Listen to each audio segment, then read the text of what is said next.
What is happening in Missouri, or rather, what isn't happening in Missouri? And if that lead in sounds familiar, we had the same conversation about Florida on Friday's show. Brian Smith, Locked On Recruiting Analyst in the Portal podcast, here to discuss two commits. It's up to two.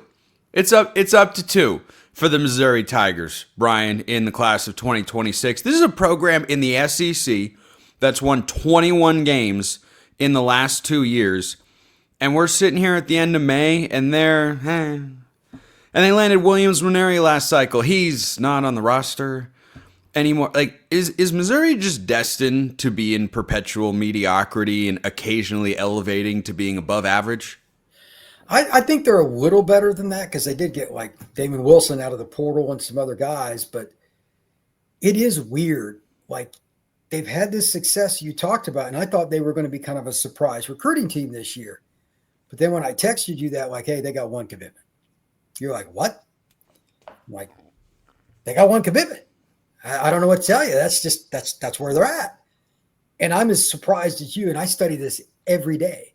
They've got one of the top 10 NIL programs, arguably in college football. Certainly for in-state, it's one of the best.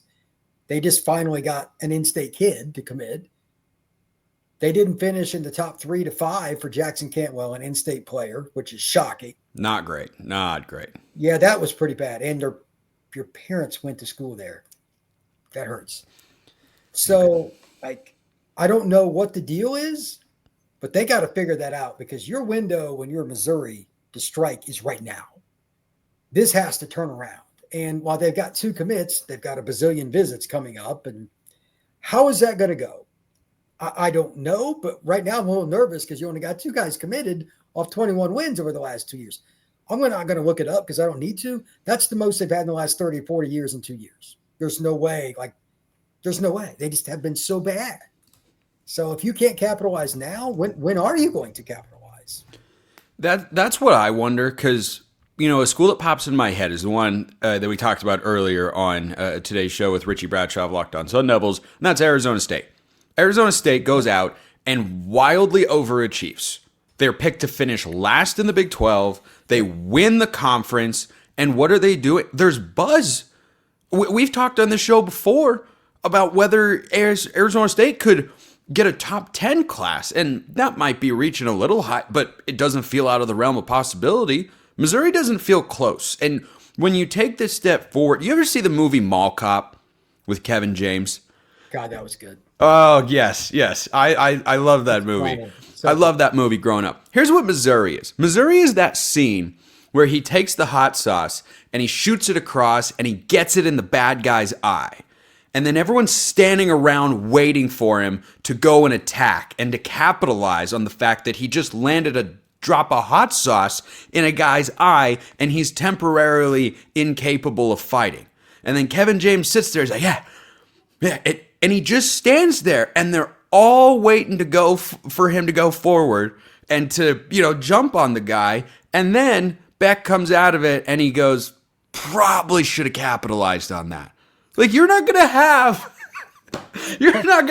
a 21 win stretch forever because part of Missouri's success over the last couple of years is Eli Drinkwitz is a good coach. I'm not saying he's disaster area needs to be fired or anything like that. He's clearly a really, really good coach. And also, you can point out their schedule's been really favorable. And with the way schedules rotate, it's not going to be like that forever. And so it's the end of May, but I still expected more. I expected them to be in the mix for Cantwell more than they were. I expect them to be able to push for a top 20 class. But when you're at this point in the cycle, can they get there?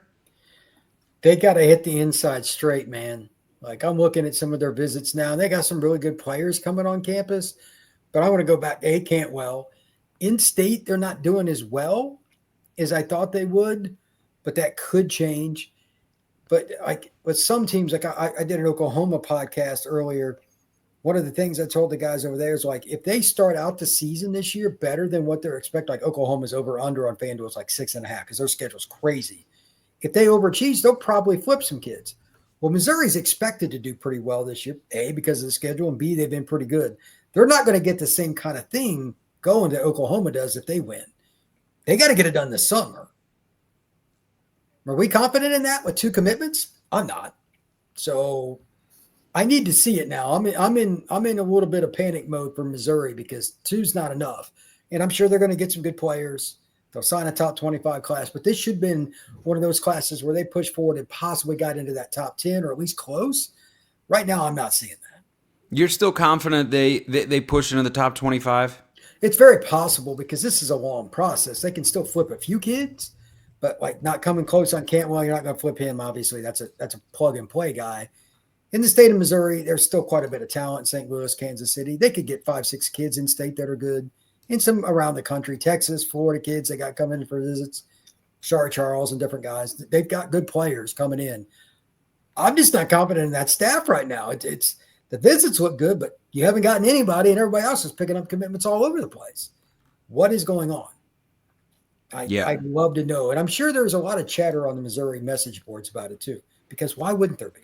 Yeah, I'm sure there's got to be a reason. Whether or not it's a good reason, that remains to be seen. This is a staff, in their defense, that has pulled in back-to-back classes that on 24/7's metrics rank exactly 20th in the country. That's not nothing. But again, if you want to elevate up and be a program that suddenly ascends up to the top, the way that Tennessee has in the last few years under Josh Heupel, for a long time, Tennessee was just kind of shit. They were going a lot. They were good. Oh, look, they're in the top 25. They didn't quite sustain.